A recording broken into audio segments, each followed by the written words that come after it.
அவர் ஒரு சிங்கம் கதை சொன்னார் இல்லையா, நான் ஒரு சிங்கம் கதை சொல்றேன்.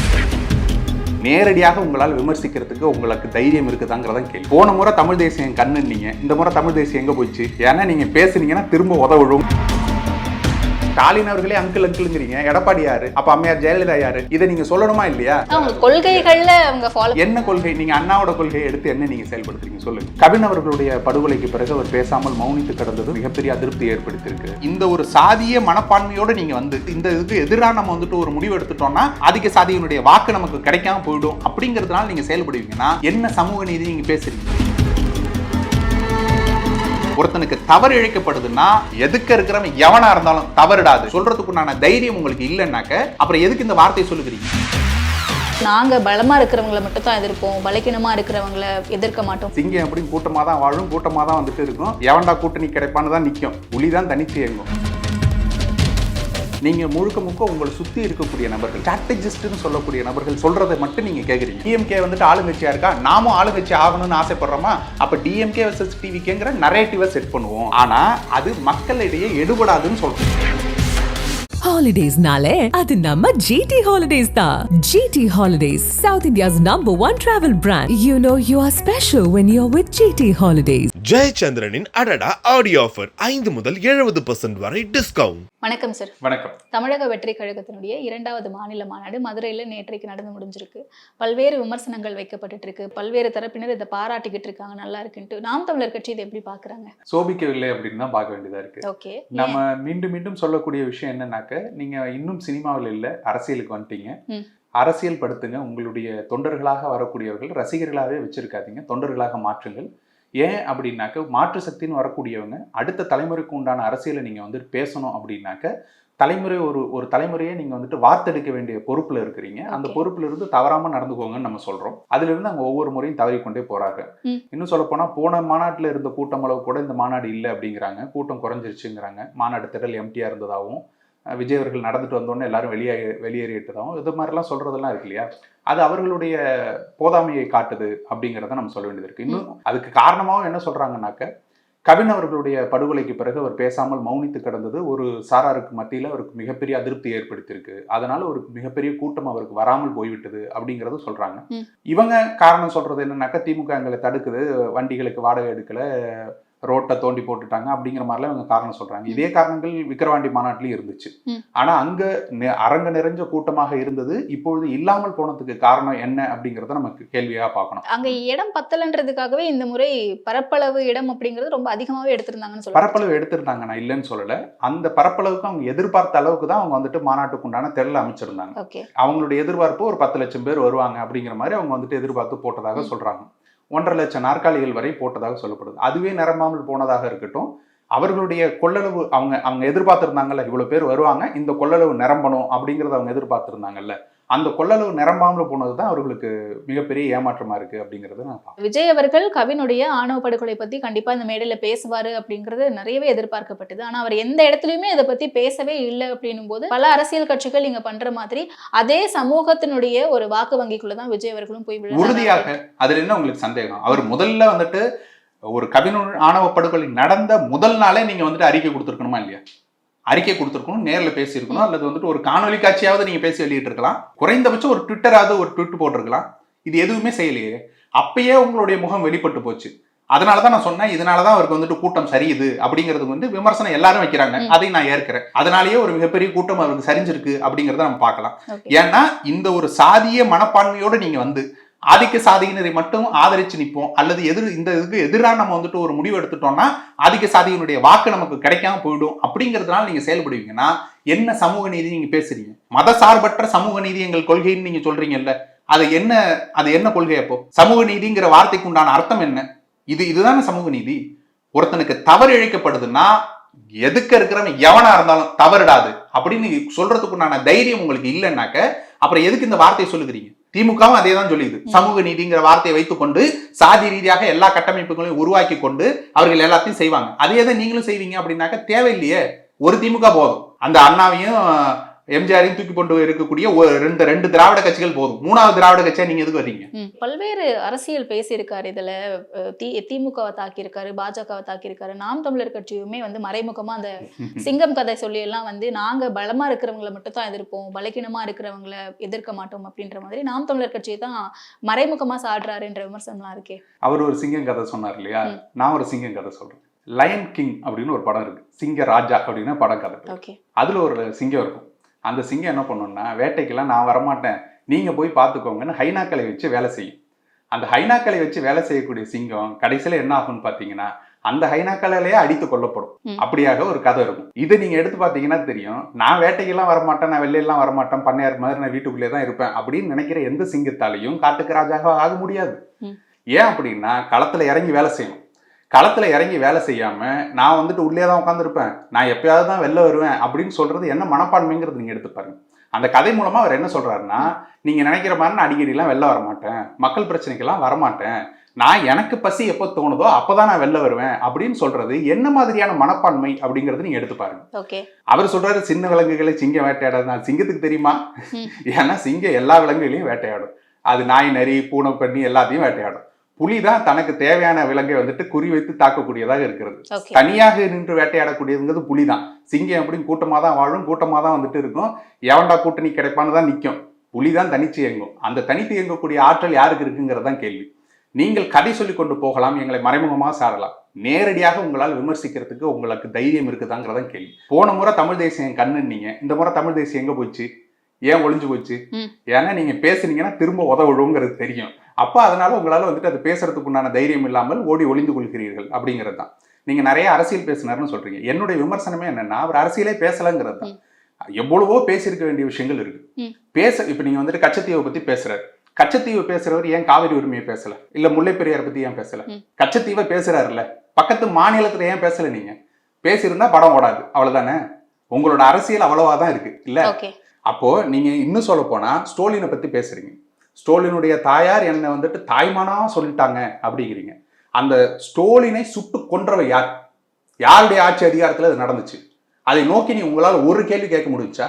எடப்பாடி அவர்களுடைய பேர் உங்களால சொல்ல முடிஞ்சா? அதிமுக பலகீனமா இருக்குங்கிறத பதிவு பண்றாருல.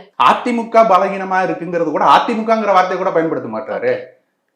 எம்ஜிஆர் தொடங்கிய கட்சி அப்படின்னு சொல்றாரு தவிர அதிமுகங்கிற கட்சி பேரையோ அல்லது இப்பொழுதைக்கு எடப்பாடி அவர்கள் என்ன நிலைமையில இருக்குங்கிறதையோ எடப்பாடிங்கிற பேரையோ கூட சொல்லலையே. அவர் எடப்பாடி பழனிசாமிங்கிற பேரை கூட அவர் சொல்லலையே. ஏன் சொல்லல? ஸ்டாலின் அவர்களே அங்கிள்ங்கிறீங்க. எடப்பாடி யாரு? அப்ப அம்மையார் ஜெயலலிதா யாரு? இதை நீங்க சொல்லணுமா இல்லையா? ஊழல்வாதியாக இருந்து ஊழல்வாதிக்காக அரசு உங்களால் வந்துட்டு கைது செய்யப்பட்ட ஒரு நபர் அந்த கட்சியினுடைய நீங்க வந்துட்டு தொண்டன் போல பேசுறீங்களே, ஏன் பேசுறீங்க? ஸ்டாலின் அவர்களை சுட்டு கொண்டது அவருடைய ஆட்சியிலேயா இல்லையா? அதுக்கு நீங்க வந்துட்டு கேள்வி கேட்கணுமா இல்லையா? மேடையில நீங்க அந்த மேடையில ஸ்டாலினை பத்தி பேசின பிறகு அவர்கள் மீது அந்த விமர்சனத்தை வைக்காம கடந்து போறீங்கன்னா யாரு? அப்ப எதற்காக இருக்கிறீங்க?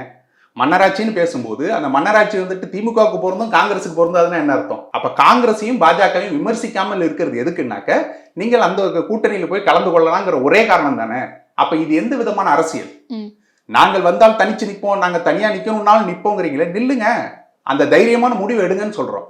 அப்ப அந்த தைரியம் இல்லாமல் மீண்டும் மீண்டும் நீங்கள் கோழை போல பேசிக்கொண்டே இருப்பது மக்கள் மத்தியில் உங்கள் இமேஜை சரிச்சு கொண்டே தான் போகும். இப்ப கஸ்டோடியல் டெத்ஸுக்கு எதிராக ஒரு போராட்டம் பண்ணாங்க. அங்க கஸ்டோடியல் டெத் சார்ந்த ஒரு கான்செப்டுக்குள்ள அவங்க நடத்தின போராட்டம்ங்கிறதுனால அது குறித்து பேசப்பட்டுச்சு. ஆனா இது ஒரு பொதுவான ஒரு மாநாடு அப்படிங்கிறதுனால பல்வேறு விஷயத்தையும் பேசணும், தமிழகத்துல இருக்கக்கூடிய பிரச்சனைகளை பேசணும்ன்றதுக்காக கூட எல்லாத்தையும் அப்படி தொட்டுட்டு போயிருக்கலாம்ல. அப்படி கூட ஒரு அப்படி கூட நீங்க பேசலேங்கிறோம்.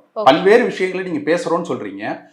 அந்த பரந்தூர் விமான நிலையத்தை பத்தி பேசுறாரு. பரந்தூர் விமான நிலையத்தை இப்படி பார்த்து பண்றீங்களே அப்படிங்கிறாரு. பரந்தூர் விமான நிலையத்தை பேசக்கூடிய நீங்கள் 8 வழிச்சாலையை ஏன் பேசல? அப்ப 8 வழிச்சாலையை கொண்டு வந்தது யாரு? அதற்கு உண்டான முழு மெனக்கெடுகளை செய்தது யாரு? அதற்குண்டான காசை அடிச்சதெல்லாம் யாருங்கிற கேள்வி அடிச்சுட்டீங்கன்னா உங்களுக்கு ஏன் அவர் பேசலங்கிறது தெரியும். அதிமுக கொண்டு வந்த திட்டங்கிறதுனால நீங்க அதுல இருந்து ஒதுங்கி கொள்வீங்க. அப்படின்னா இப்ப திமுக பரந்தூர் விமான நிலையத்தை வந்துட்டு தீவிரமாக செய்யறங்கிற ஒரே காரணத்துக்காக நீங்க எதிர்ப்பீங்கன்னா நீங்க யாருங்கிற கேள்வி வருது இல்ல. இதை கேட்டா அவங்க சொல்ற பதில் என்ன தெரியுமா? அதிமுக முன்னாடி ஆச்சுங்க, அது வந்துட்டு இப்போ ஆட்சியில இல்ல அதனால எதிர்க்க மாட்டோங்கிறாங்க. இப்ப எத்தனை எம்எல்ஏ வச்சுட்டு உட்காந்துருக்காங்க அதிமுக? அந்த எம்எல்ஏக்கெல்லாம் நல்லவர்களா இருக்கிறாங்களா? யாரும் ஊழல் செய்யறது இல்லையா?